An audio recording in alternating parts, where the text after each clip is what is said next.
Willie D. Live. You grew up in Springfield, Massachusetts. Well, I didn't grow up in Springfield. Or was it California? Well, okay, so what happened was around the age of 5, my family moved to America. And the first place they settled in was Springfield, Massachusetts, right? And I was there because I remember going to 3rd grade in California. Well, I think I went to 2nd grade in San Francisco. So like kindergarten, 1st grade, right around that time. So maybe there was a couple years that I lived in Springfield. I remember I lived in the projects early on, and then eventually my family moved into like the bottom level of this old woman's home, and then eventually moved to California. And I think right around 2nd grade is where I started going to school in California, and then my family settled in San Mateo, and that's when I started like going to elementary school and then onward to high school and so forth. And what was it like growing up in your house? And what kind of kid was you?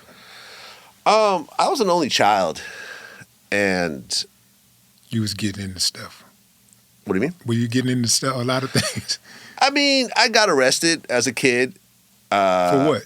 I had me and 2 friends. There was a mall near our house named Hillsdale Mall. I'm not sure if it's around anymore, but we were out late one night. My family was on vacation during that time. They were out of town. My parents were out of town. And how old are you?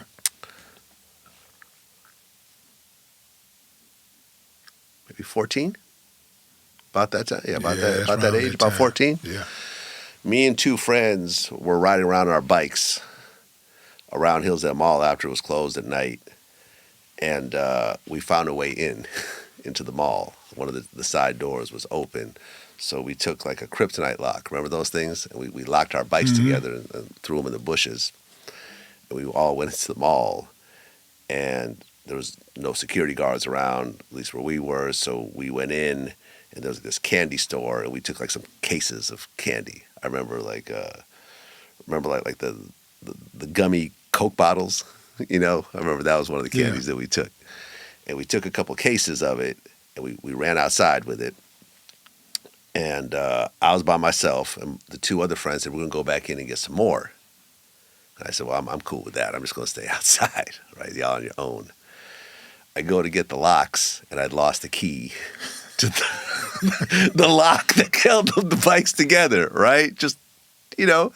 But this is what happens when you're doing crimes, you know. You always forget something. You always forget something. Dumb shit happens. So I'm like, okay, waiting for my friends to come out, and I'm sitting there next to these bikes that are locked together, and the police roll up. And they're like, what are you doing out here? I said, oh, I was just hanging out with my friends, but I lost, you know, we were just hanging out, and I had my bikes, you know, I'd locked my bikes up, but I lost the key. So the police started like running the serial numbers of the bikes to see if they weren't stolen. They weren't stolen. The bikes had serial numbers? Or something. It was something like that. I mean, they were just going through to make sure that these weren't stolen bikes. Right. You know, I don't know if it was serial numbers or whether someone had reported bikes stolen. It was something like that, right?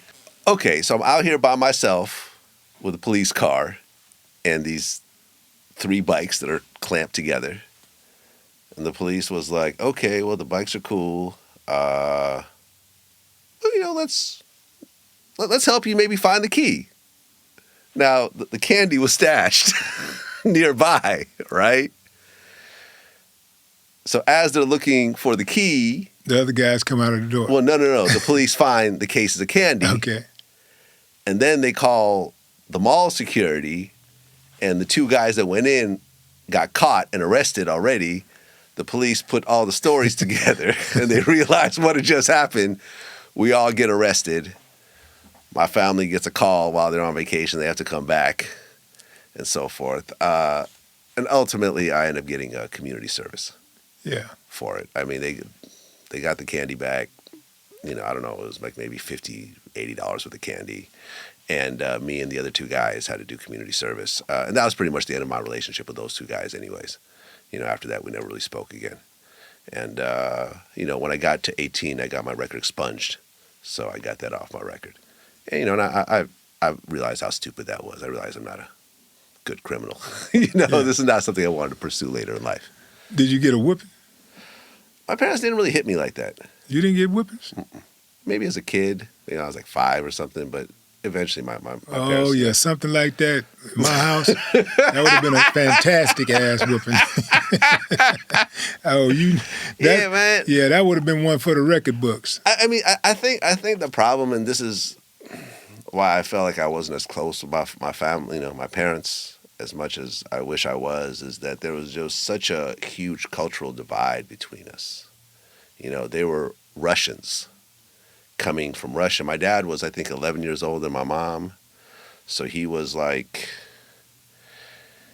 I believe, like in his late 30s, maybe coming over. She was like in her late 20s.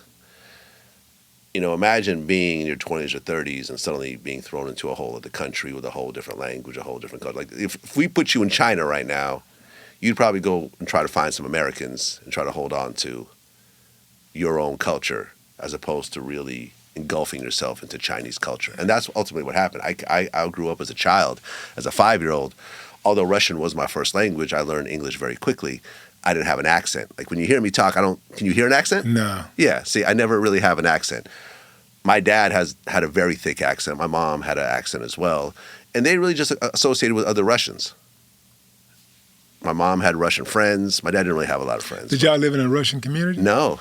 And that was sort of the thing of like, in San Francisco, when we first moved, for like maybe, 6 months, there was a big Russian community around and so forth, especially, when I was at school, there was lots of other Russian kids. But where we settled, where my parents bought a home, which was in San Mateo, California, I was like the only Russian kid anywhere. In fact, like in the school, I only had one other friend who was Russian. He was half black, half Russian. He had a black dad and a Russian mom. Military kid? No, his mom cheated on his dad at work. Okay. and told him that, lied about who his real dad was and said, oh, you must have had a black relative somewhere in your family we didn't know about. So he grew up thinking he was white when he was really black. And, it was a whole clusterfuck that he had to, deal with in therapy later on in life. Yeah. But yeah, it was just me and him. And it was a lot of fights, man. You got to think that during that time in the 80s, Russia and America were essentially at war. Like that there was a real underlying fear of a nuclear war during that time. You remember those times. Mm-hmm. There was like TV shows like The Day After that showed what would happen if there was a nuclear war. Before that there was the Cuban Missile Crisis, where it was like there was actual nuclear missiles right off the coast of Florida. Like there was times where it was very tense. So I was viewed as very much as an enemy by a lot of kids, just because I was named Vlad and I was Russian. And I just remember getting into a lot of fights during that time, having to punch people in the face for saying fucked up shit and, that type of thing, just because. And I was the only one. Did it ever cause you to spiral into depression? No, because I think right around that time is when I discovered hip-hop. And I kind of fell in love with it early on. And I started to kind of gravitate towards like the black kids and the Filipino kids and the Spanish kids. They were all kind of going through a version of what I was going through themselves. And I think that's what kind of attracted me to the culture and the art form and so forth. And because we were all kind of going through versions of that. I'm not going to say I know what it's like to be black. I don't. You know what I'm saying? But I do know what it's like to be Russian during the Cold War named Vlad. I do know that. And, it's I think there was a certain bond that kind of happened between us because we were all going through this racist type, bigoted type shit, in an area where it was predominantly white and Asian. Yeah. You've had a lot of controversial figures on your show. Yeah. How much of what we see on VladTV is the real deal, and how much of it is, more so for clicks? I think it's mostly the real deal. I mean, yeah, I play certain things up, for the audience, but I think that when you look at the various figures that have large followings on the internet, it's because that's really who they are. They're being themselves. it's hard to find someone who has millions of followers that's like playing a role. I mean, would you agree with me? To an extent, I do agree with you. But it is some suckers out there that's misleading people, Yeah. and they got a lot of followers. Yeah. But when it comes to like you putting people on, you've put a lot of people on. Is there anybody out there that you wish you hadn't put on? Wish you hadn't gave them that big ass platform to amplify their message? I mean, some things that Charleston White has done after our interviews have been pretty repulsive. You know, talking about raping babies and that type of thing, wishing people's kids would die and mothers and fathers would die and so forth. And that's an example of someone who takes free speech to the worst possible place that you could take it to. And I've done 2 interviews with him. And I remember after the first interview, he had said some stuff about Asians that was kind of repulsive. And me and him had a conversation about that. And it seemed like he kind of understood where I was coming from and seemed like he was not going to keep going in that direction. So we did another interview. But then after that interview, he kind of went even harder into that type of, you know, if you want to call it hate speech or whatever else. So yeah, I'm not too thrilled over having Charleston White on the show. There was a guy that we had on, I don't remember his name, but because sometimes other people do interviews on VladTV. So Sean Perez does a lot of interviews for me. He's a former Bad Boy executive. And he had brought this guy to me that had done other interviews, and he essentially co-signed this guy and was like, listen, this guy was in the car when 50 Cent got shot. He was also the president of Murder Inc. at one point. And, you know, this is Sean telling me, so I'm like, okay, like this is a serious guy. I've never had a reason to doubt anything that he says before. Me and his relationship go back since my mixtape days. So I've known him since like 2004, right? Like over 20 years. So we brought this guy on, and he did the interview with this guy, and he's talking about the 50 Cent situation, he's talking about the Murder Inc. situation. And I remember 50 had posted on his Instagram, it was a screenshot of my interview with this guy talking about how he was in the car when 50 got shot, and it said fraudulent across. And I'm like, damn. All right, let me make some phone calls. So I called him Ja Rule. And I said, was this guy ever the president of Murder Inc.? He said, I have no idea who this person is. So I called Chris Gotti. I said, do you know who this is? He said, I've never heard of this guy in my life. So I just felt stupid, you know, and I think like, you know, I took down all the videos right away, and I think Sean told me that like some guys from this guy's neighborhood ended up pressing him over the situation, and essentially what got back to him was that the only truth in this guy's interview was the projects he grew up in. Everything else was completely made up. So occasionally you get these crazy people, you know, and you see that, you know, these days it's more common. You see people like Jaguar Wright and, you know, and Orlando Brown and something, you know, people like that who go on these platforms and just make up a bunch of crazy shit, and people just run with it and gets a lot of views and so forth. But that's never been something that I've ever wanted to push, a bunch of false narratives. So yeah, I regret that. And, you know, this is why I've never had Jaguar Wright on my show. This is why, you know, I had Orlando Brown on, but after I did the interview with him and I got to see who he really was off camera, I'm like, okay, this is a crazy person. This is someone who's not sane. This is not an act. He really is crazy off camera. What made you think he was really crazy off camera? Because sometimes when you hear Orlando talking, he seems to know exactly what he's talking about, and he sometimes will tell you, see how I just made you do that and made you think this way, but here, look, I'm really over here, and da-da-da, and he break it down very, like, poetically.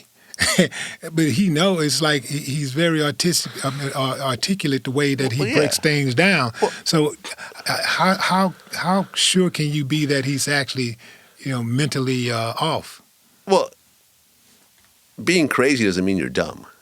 There's a lot of smart, crazy people out there. In fact, genius and insanity sometimes are, you know, it's a very gray line between these two. I just got to hear him talk and have conversations off camera with some of the people that he brought and so forth, and it was just like, okay, he's not really playing this up for the camera. He really does believe some of this stuff, and he really is acting the same way off camera without the cameras rolling than on camera.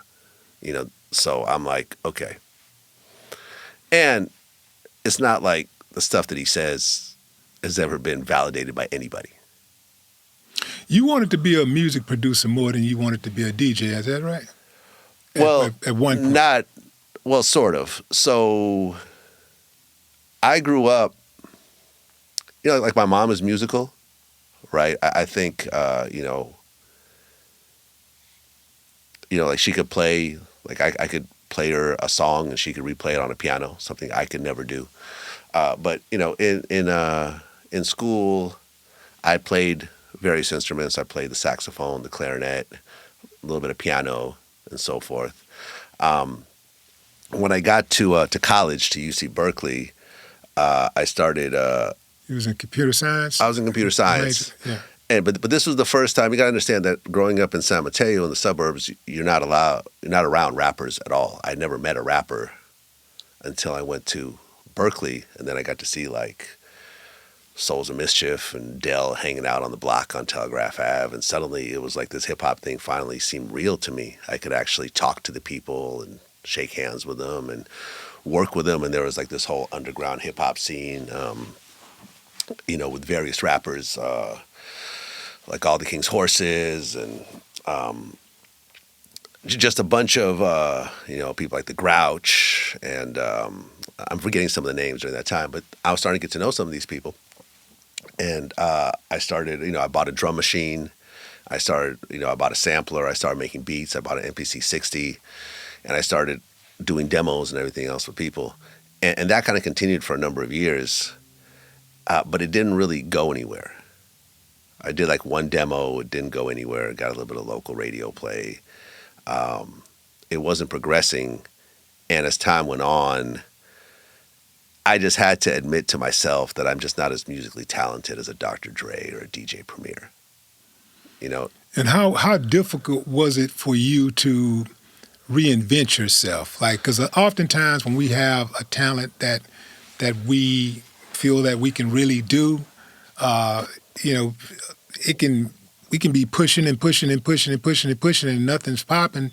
So, and we just continue to push. Some of us, like right now, you got guys out there that are in their 50s and 60s still trying to put out their first rap album. Right, yeah. Yeah, I mean,